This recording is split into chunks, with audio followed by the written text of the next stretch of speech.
오늘 우리가 읽은 베드로후서 말씀은 베드로 사도가 네로 황제의 그 핍박 시기에 내가 곧 세상을 떠나겠구나 하고 마지막으로 교회를 위해 남긴 편지, 그것이 베드로후서 말씀인데 이 마지막 주일에 이 말씀을 보게 되었습니다.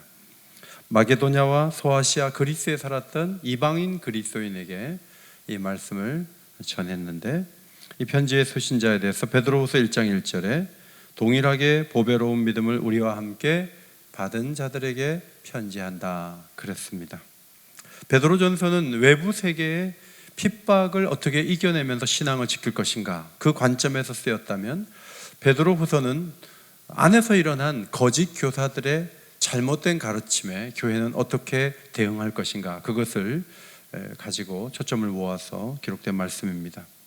거짓 교사들의 주장은 크게 네 가지로 보입니다. 먼저는 세상은 합리적인 법칙에 의해서 움직이니까 하나님 심판 같은 것은 없다.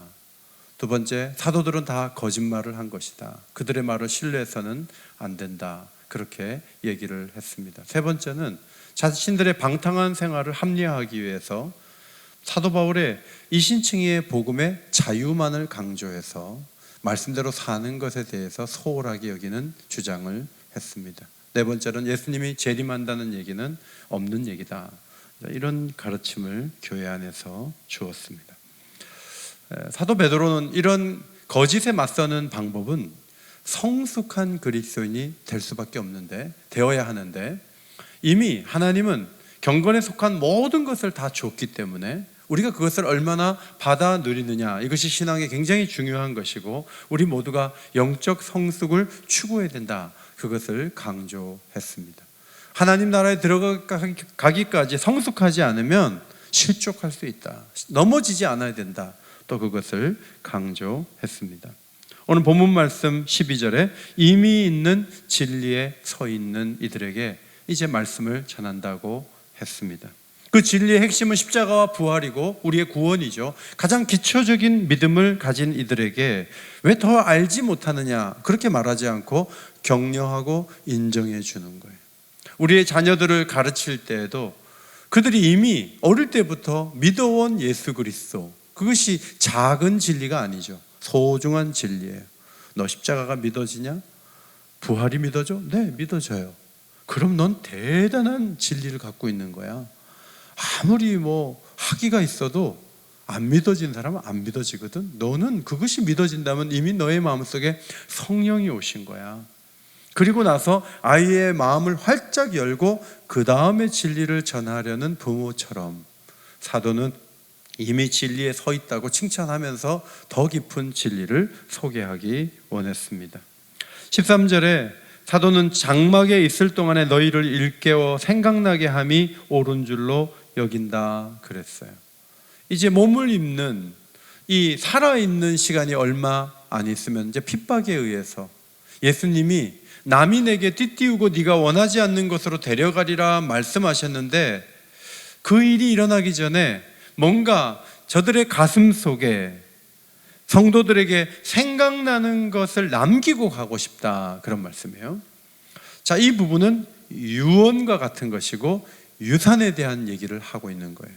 우리는 유산을 꼭 집이나 땅을 물려주는 것을 상상하지만 오늘 사도는 신앙적 유산이 너무너무 중요하다, 그것을 가르치고 있습니다.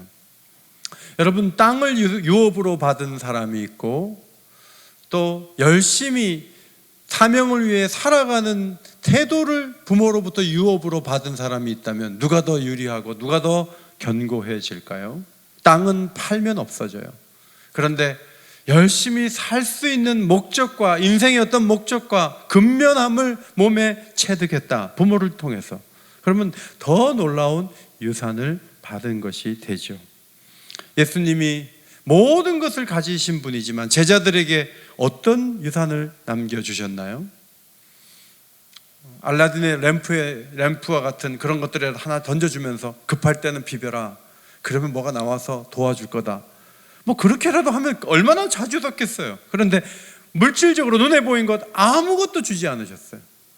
내가 세상 끝날까지 너희와 항상 함께 할 것이다. 그리고 너희가 기도할 때 성령이 오실 것이다. 예수님께서는 약속을 주고 가셨는데 베드로 사도가 긴 시간 살아오면서 주님으로부터 받은 눈에 보이지 않는 그 약속이 진정한 보배구나, 그것을 깨달았어요. 그리고 나서 나도 뭔가 남기고 가야 될 텐데 뭘 남길까? 유업에 대해서 이제 생각을 해보는 거죠.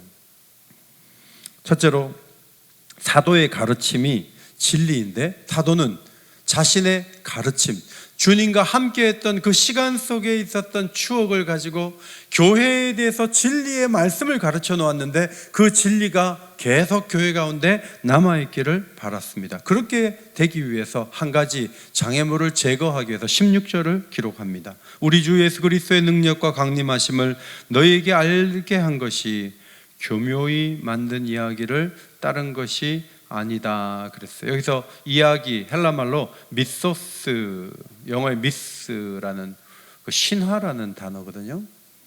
자, 이 말은 그럴듯하게 꾸며낸 신화가 아니다.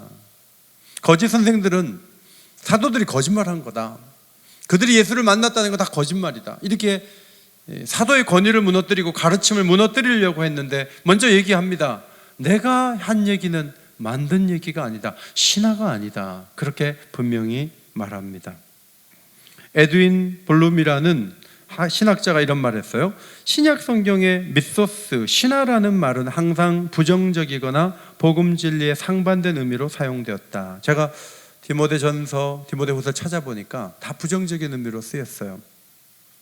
거짓 선생들은 사도들이 말한 성육신 부활, 도래할 왕국은 꾸며낸 이야기일 뿐이라고 주장했을 가능성이 높다. 교회를 무너뜨리기 위해서는 일단은 사도들이 거짓말한다고 얘기를 해야 되는데 허구가 아니다, 신화가 아니다. 왜냐하면 내가 직접 경험한 얘기다. 세상에 몇 안 되는 예수님의 제자로서 경험한 사람으로서 분명히 말한다라고 선언을 하는 것이죠. 여러분, 우리 교회는 사도적 가르침을 기둥처럼 진리의 기둥으로 갖고 있어요. 우리 교회는 기둥이 4개가 있는데 이 기둥을 허물면 집이 무너지는 거예요. 우리 교회를 지탱하는 것은 조직이 아닙니다. 건물이 아닙니다. 교회를 지탱하는 것은 사도적 가르침이에요. 교회의 이미지를 세상 사람들은 함부로 짓밟고 교회를 마치 오염원처럼 막 여기는데 그 행동의 굉장히 위험성은 무엇인가 하면 교회가 가지 말아야 될 것이고 교회는 말도 잘 안 듣고 교회는 엉망이라는 그 인식이 사도적 가르침을 마음에 새기는데 굉장히 장애가 돼요. 그것이 방해물이 된단 말이에요. 교회를 아름답고 소중한 것으로 여겨야 되는 이유는 교회는 사도적 가르침을 세상에 유일하게 가지고 있는 공동체이기 때문에 그렇습니다. 16절 하반절, 우리는 그의 위엄을 친히 본 자라 그랬어요. 에포프테스, 친히 본 자, 목격자, 그런 뜻이에요. 바클레이라는 주석가는 에포프테스가 어떤 배경에서 쓰인 단어인지를 설명해 주었습니다. 고대 그리스 비밀 종교에서는 그 교인들이 어떤 수준에 오를 때까지는 하나의 연극을 보여주지 않고 있다가 수준에 오르고 훈련을 마친 다음에 그들이 성극을 보게 하는 거예요. 그리고 그 성극의 본 사람을 에포프테스라고 부른 거예요. 이런 배경에서 이 표현을 이해하자면 사도 베드로가 예수님의 그 변화산에서 놀라운 모습을 봤는데 그 체험이 사도 바울, 사도 베드로 개인에게서 그치는 것이 아니라 교인들 전체가 인지하는 데서 떠나서 예수님을 체험하는 자리에까지, 성경에 그런 요소가 있잖아요. 예수와 함께 죽었고 예수와 함께 살아났다. 이것을 그냥 인지하는 수준 정도가 아니라 몸소 체험하는 수준에 오르도록 하기 위해서 오늘 이 글을 적고 있습니다. 오늘 진금 예배로 함께 드리게 되는데 우리 자녀들이 예수님에 대한 얘기를 많이 들어서 희미하게 아는 정도가 아니라 베델에서 야곱이 고백했던 것처럼 나의 하나님으로 고백하는 자리까지 나아가도록, 체험하도록 그렇게 이끄시기를 소망합니다. 17절 말씀, 지극히 영광 중에서, 큰 영광 중에서 베드로 사도는 하늘에서 들려온 음성을 말하고 소개합니다. 이는 내 사랑하는 아들이요 내 기뻐하는 자라. 하늘에서 그런 음성이 들린 것을 변화산에서 들었는데 그것을 소개하고 있어요. 그렇게 함으로 예수님은 존귀와 영광을 받으셨다. 존귀는 예수님이 있어야 될 그 아들이라는 그 자리에 세워져 있는 모습을 보는 거예요. 그냥 목수의 아들이고 아무것도 못 배운 사람이고 가난하고 그런 눈으로 보는데, 베드로가 변화산에서 보니까 그분이 하나님의 아들이신 분명한 증거들이 보이는 거예요. 그게 존귀예요. 영광은 그분의 입으신 옷에서 광채가 나는, 그분의 영광이 밖으로 드러나는 그 모습을 본 것, 그것을 의미합니다. 사도 베드로는 베드로 후서에서 많은 경험 가운데 왜 이 변화산에 대한 기록을 했을까? 이 증거를 한 가지를 적었을까? 여러 가지 생각을 해볼 수 있어요. 여러분, 사실 베드로는 개인적으로 간증할 얘기가 많잖아요. 성경 미문 앞에 앉아있던 안진뱅이 일으켰잖아요. 3,000명에게 세례 줬죠. 그리고 고넬료 집안에 있는 사람들에게 가서 말씀을 전할 때 모두가 성령을 받는 역사가 일어났죠. 그래서 교회에 가서 할례파 사람들을 설득해서 교회가 선교에 이방인에게도 마음의 문을 여는 그런 변화를 일으킨 수많은 그런 일들을 이뤘었기 때문에 그런 것들 여기다 적을 수 있어요. 내가 3,000명에게 세례 줬다. 그런데 그 일을 주목하기보다는 변화산에 있었던 이 한 가지 사건에 그가 주목하는 이유가 무엇인가, 그것을 생각하는 것, 이해하는 것이 매우 중요합니다. 베드로 사도는 변화산에서 예수님의 그 영광스러운 모습을 본 사건은, 거짓 교사들이 당시에 예수님의 강림은 없어, 그런 건 없어, 그냥 살다가 가면 돼, 이렇게 가르치는 사람들을 가장 적극적으로 반박할 수 있는 자신의 체험이었어요. 그 체험을 소개함으로 예수의 강림이 분명하다는 것을 증거하기 위해서 이 말을 하는 거죠. 공관복음서 마태복음, 마가복음, 누가복음 세 권에서 마태복음 17장, 마가복음 9장과 누가복음 9장에 이 변화산에서의 기적의 모습이 기록되어 있어요. 그런데 놀랍게도 이 성경 구절이 시작되기 바로 직전 구절, 그 직전 구절에 예수님의 예언이 소개되어 있어요. 여기 서 있는 사람 중에 죽기 전에 인자가 그 왕권을 가지고 오는 것을 볼 자들도 있느니라, 그렇게 말씀을 하셨어요.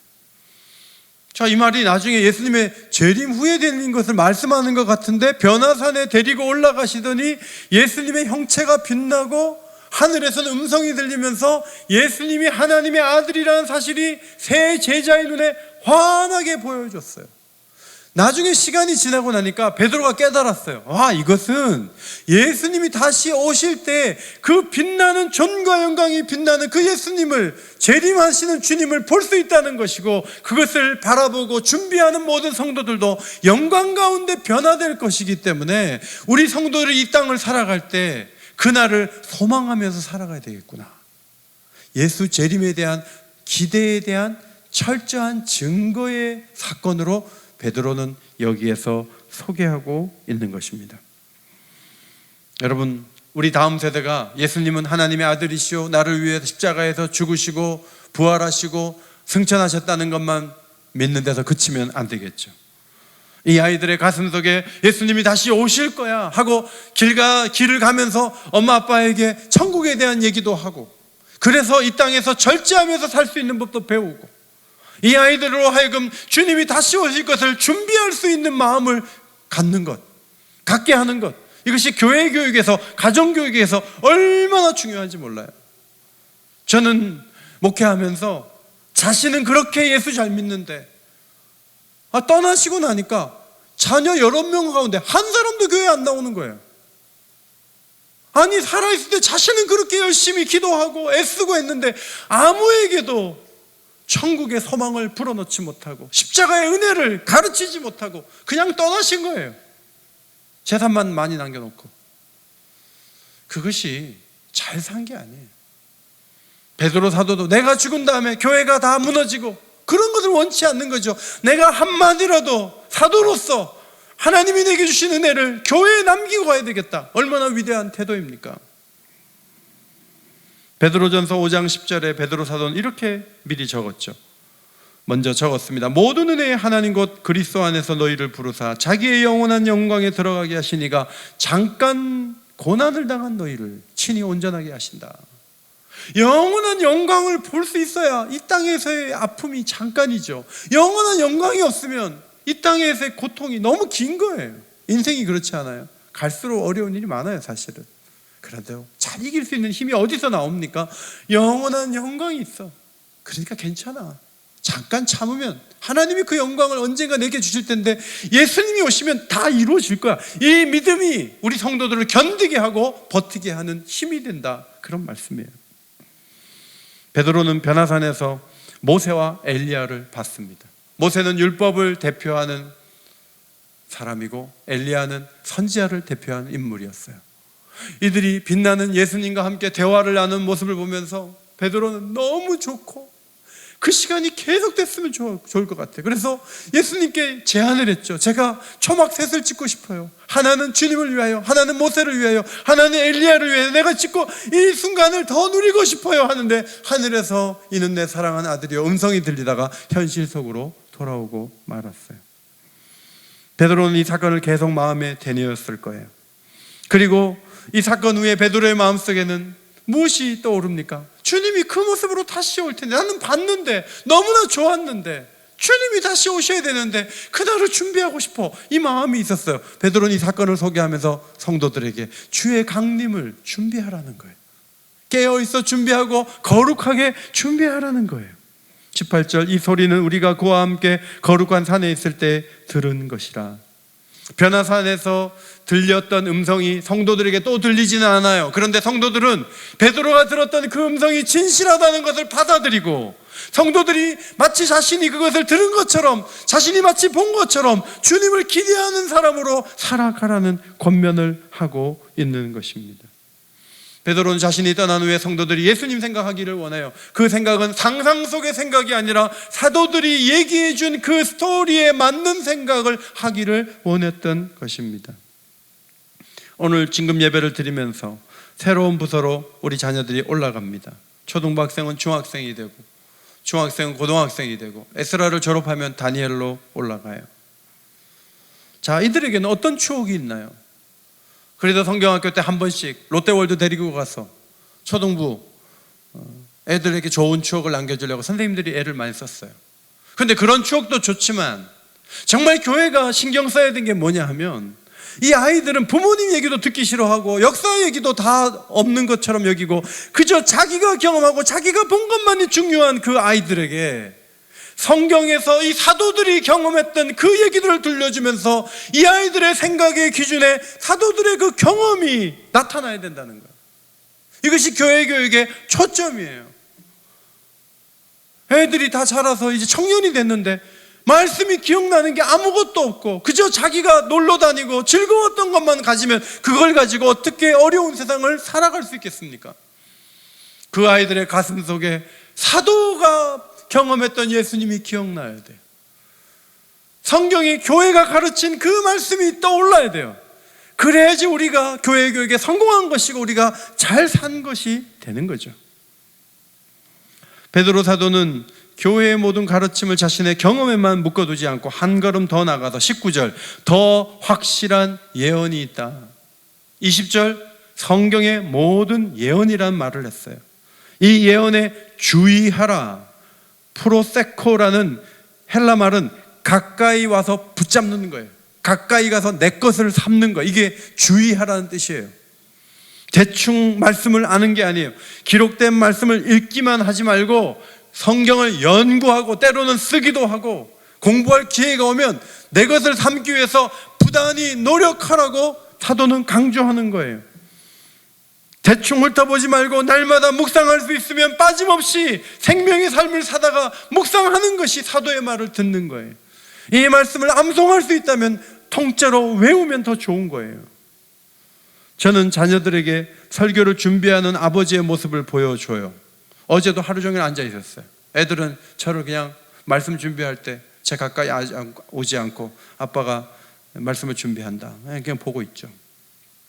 더 중요한 것은 내가 성경을 보고 있다는 것을, 그 모습을 보여주는 것이 아니라 더 중요한 것은 우리 자녀들이 아침에 일어나서 말씀을 펴서 묵상하면서 하나님 말씀을 따라 살려고 하는 사람으로 만들어 놓고 우리가 떠나야 되는 거예요. 저도 4자녀가 있는데 다 묵상을 열심히 하는 것 같지는 않아요. 하는 아이도 있고 안 하는 아이도 있고, 그래서 안 하는 아이들에게 묵상을 해야 된다, 그렇게 가르쳐요. 왜 그걸 강조하냐면 이 예언의 말씀은 어두운 데를 비추는 등불 같기 때문에 그래요. 세상은 너무나 어두워요.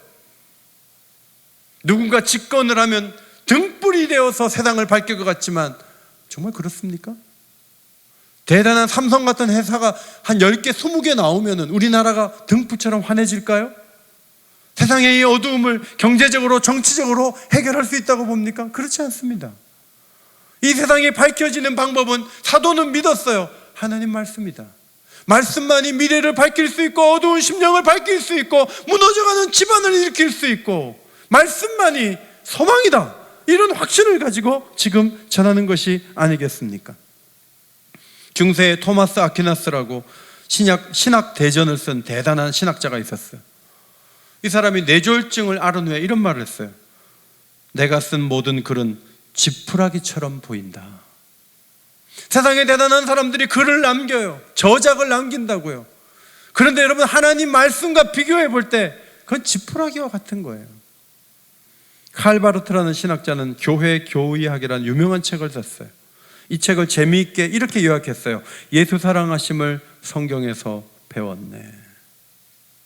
하나님을 알아감에 있어서, 우리 인생을 어떻게 살아가야 되는지 그 길을 찾음에 있어서 하나님 말씀만큼 강력한 능력의 말씀이 있는가? 없다는 거예요. 올해 감사한 것 중에 하나는 우리가 5월 달부터 한 넉 달 동안 우리가 성경 온라인 통독을 이어갈 때 많은 분들이 교회 와서 녹음하시고 또 그것을 따라서 정말 많은 분들이 동참해 주셨어요. 어렵죠. 힘든 시간이죠. 사람 못 만나죠. 성경 묵상은 얼마든지 더 많이 할 수 있어요. 더 하나님 손에 붙들림 받아서 하나님을 더 밝게 볼 수 있는 시대가 열리고 있는 것을 봐야 돼요. 왜 성경이 중요합니까? 21절 성경 말씀은 성령의 감동하심을 받은 사람들이 하나님께 받아 말한 것이기 때문에 이것은 하나님에게서 나온 거예요. 사람이 써서 하나하나 불러줘서 받아 적은 것은 아니지만 그들의 성품과 그들의 신앙의 여러 가지 영향들을 다 동원해서 오류 없이 만들어 놔서 나온 것이 바로 하나님 말씀이에요. 그래서 이 말씀은 매우 중요해요. 하나님의 작품이기 때문에. 이 말씀을 읽을 때 주의해야 될 것, 20절 먼저 알 것은 성경의 모든 예언은 사사로이 풀 것이 아니니. 자, 성경은 공인된 해석이 있어야 돼요. 그냥 아무나 마음대로 해석하면 안 돼요. 적용할 때는 각자가 적용한다 할지라도 해석의 방향과 흐름은 교회가 이끌어가는 대로, 교회 지도자들이 가르치는 대로 가야 된다는 소중한 가르침을 보게 돼요. 지난 3, 4월에 신천지들이 드러났을 때 많은 사람들이 신천지에 빠져 있는 것을 보게 돼요. 그들이 어떻게 빠졌는가? 신천지의 전략이 선교사를 갑자기 소개시켜줘요. 목회자를 소개시켜줘요. 갔는데 교회에서 한 번도 본 적이 없는 그림을 그려요. 비유풀이를 해줘요. 그래가지고 넋이 나갔어요. 너무 재밌어서, 너무 놀라워서. 교회에서 한 번도 본 적이 없어요. 그런데 그렇게 교회는 한 번도 해석한 적이 없는 얘기를 한 거예요. 그것도 모르고 새롭기 때문에, 즐겁기 때문에 무조건 받아들였어요. 그래서 많은 사람들이 신천지에 빠졌던 거예요. 여러분, 우리가 아는 해석이에요. 우리가 아는 말씀이에요. 그런데 이 말씀에 성령의 은혜가 오면은 내가 들었던 말씀임에도 불구하고, 내가 들었던 십자가임에도 불구하고, 내가 들었던 예수 그리스도의 얘기임에도 불구하고 이 말씀이 강론되는 그 자리에 성령의 역사가 있고 그 성령이 우리를 새롭게 하시고 은혜롭게 하신다는 것이 사도 베드로의 확신이었던 것이죠. 무디는 성경 속에 구절마다 TF, TP, TP, TP 이렇게 적어놨대요. 그게 뭔가, 이 이니셜이 TP가 뭔가 했더니 성경 말씀을 읽고 그대로 살아본 거예요. 실행했다, try. 그런데 그대로 증명되었다, prove. 그렇게 온 말씀이 살아보니까 그것을 그냥 눈으로만 읽지 않고 온 몸으로 읽는 것이죠. 무디는 올바른 성경 연구를 해서 4가지 사항을 지켰다고 해요. 첫째, 성경의 진리를 인정할 것. 둘째, 말씀의 교훈을 좇을 것, 행동으로 옮길 것. 세 번째, 읽은 것을 기억에 남길 것. 오늘 베드로는 자신의 기억에 남은 것을 다른 교인들의 기억에 남기려고 애를 쓰잖아요. 자기 기억에만 있는 것이 아니고 누군가의 기억에 남겨주려고 하려고 했던 그 사도적 가르침을 우리 아이들이 기억에 남기고 있어야 돼요. 네 번째, 다른 사람에게 말씀을 전달할 것. 무디는 성경을 읽고 또 읽어라. 만일 당신이 성경을 28번 읽어야 한다면 그렇게 해라. 그러면 예수 그리스도는 하나님 말씀 모든 페이지에 있으므로 당신은 그를 보게 될 것이다. 하나님 말씀을 무시하고 봉사하는 것은 다 헛것이다. 성공하는 사람이 되기 위해서는 좌우의 날선보다 더 예리한 하나님 말씀을 먼저 지녀야 한다고 하면서 성경을 사랑하면 할수록 당신의 믿음은 더 견고해질 것이다. 예수를 믿었습니까? 예, 믿습니다. 영생을 얻었습니까? 잘 모르겠습니다. 이런 사람 많아요. 성경에 믿는 자는 영생을 가졌고 라는 말씀을 무디는 보여주면서 성경이 믿는 자가 영생을 가졌다면 가진 것이지 왜 의심하느냐고. 성경이 선언하면 믿는 것까지는 오면서 왜 영생을 얻었다는 것을 왜 부인하냐고 그렇게 도전했어요. 그렇게 해서 훌륭한 학자가 되는 사람이 있어요. 여러분, 성경을 많이 알고 깨달을수록 더 기도도 잘할 수 있다. 무디는 그렇게 그의 확신을 전했습니다. 사랑하는 성도 여러분, 우리는 유산을 남기고 가야 합니다. 우리의 남길 유산은 신앙의 유산이 되어야 됩니다. 그 신앙의 유산은 무엇입니까? 예수 그리스도가 존귀와 영광 가운데 다시 오실 것이고 준비하는 모든 성도들에게 놀라운 미래가 보장되어 있다. 그 확신을 다음 세대에 베드로처럼 우리도 심어줘야 돼요. 그리고 사도적 가르침은 매우 참되고 중요하다. 더 확실한 예언의 말씀, 이 말씀으로 이 어두운 세상을 밝힐 수 있고 어두워진 우리의 마음을 밝힐 수 있고 불안한 미래에 밝혀서 그 길을 걸어갈 때 우리는 놀라운 일을 이룰 수 있다. 이런 확신을 가질 수 있어요. 1871년에 시카고 대화재가 일어나서 정말 많은 사람들이 집을 잃고 300명 이상 죽었다 그래요. 그런데 무디는 이 성경 말씀 한 권으로 영적 대부흥 운동을 교회에 일으켰어요. 코로나로 인해서 교회가 다 무너질 것 같습니까? 저는 그렇게 보지 않습니다. 우리가 이 기회에 정말 잘 준비해서 이제 대면 예배를 드릴 수 있을 때 하나님의 능력이 정말 강하게 나타나는 교회를 이룰 수 있는 준비의 시간이다. 이런 믿음을 가지고 온전히 달려가는 믿음의 식구들이 다 되시기를 주의 이름으로 축원합니다. 하나님 아버지 감사합니다. 오늘도 저희들에게 은혜를 부어주셔서 베드로 사도의 유언적 가르침을 듣게 하시니 감사합니다. 사도적 가르침이 없었다면 교회는 이미 사라졌을 것입니다. 사도적 가르침 위에 교회를 세우시고 더 확실한 예언을 주셔서 성경을 가지고 하나님을 알게 하시고 역사의 끝을 보게 하시니 감사합니다. 이 말씀을 사랑함으로 어두운 가운데 거하지 않고 밝은 빛 가운데 걸어갈 수 있는 저희 모두가 되게 하여 주옵소서. 간구하오며 예수님 이름으로 기도하옵나이다. 아멘.